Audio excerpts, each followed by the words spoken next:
រួបរวมគ្នាទៅបងប្អូនអធិស្ឋានគ្នាទៅវិញទៅមកទៅបងប្អូនមានតែខ្មែរ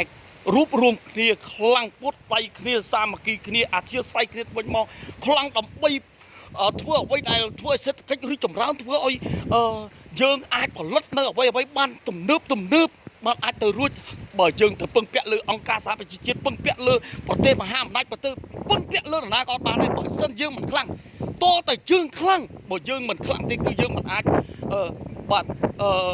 ការពារប្រទេសរបស់យើងបានទេបងប្អូននៅក្នុងដំណាក់កាលនេះចលាចលនៅលើពិភពលោកនេះអ្នកណាខ្លាំងគឺអ្នកនឹងឈ្នះអ្នកណាមានគឺអ្នកនឹងឈ្នះមាន